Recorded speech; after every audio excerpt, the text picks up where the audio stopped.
Hi, how are you? Before you go to bed today, I would like you to listen to this message. This is a message specifically for Zambians in the diaspora. I'm going to share a short Bible story to you, and I'll make sure I'll summarize it as much as I can. So today's Bible story is coming from the book of Esther.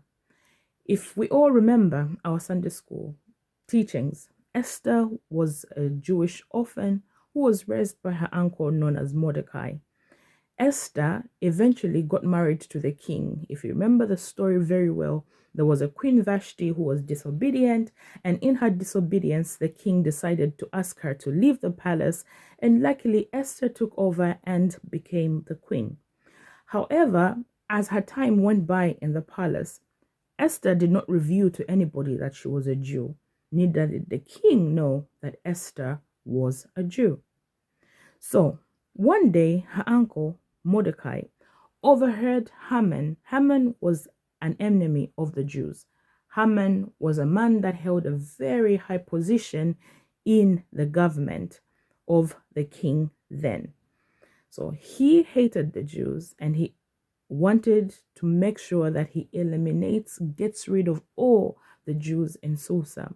So what did he do? He used his position to speak to the king and told the king to kill all the Jews because he felt that the Jewish people were not following the laws of the land.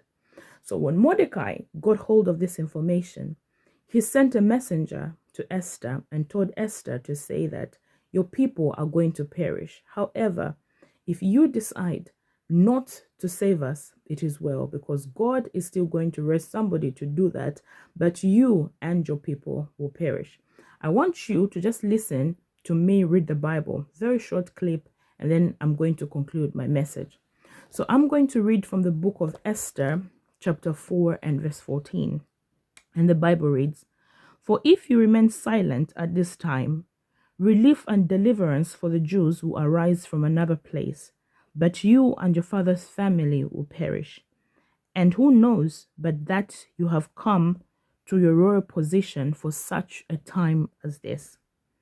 Then Esther sent this reply to Mordecai: "Go and gather together all the Jews who are in Susa and fast for me.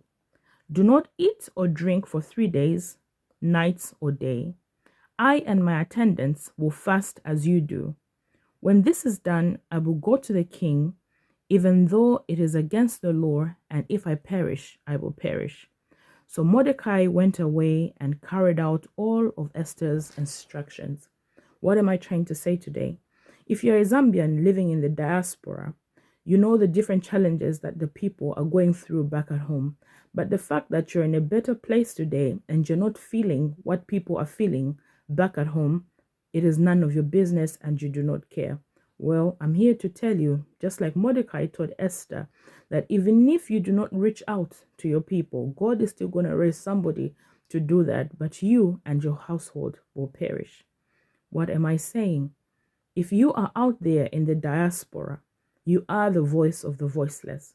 Stand up and speak up for your relatives back at home. Stand up and speak up for your land. Stand up and speak up for Mother Zambia. Make your voice loud. Let your voice be louder than any other voice. This is not the time for you to neglect home, but this is the time for you to remember home. We could be far away from home, but we are closer than anything that anybody would ever think of.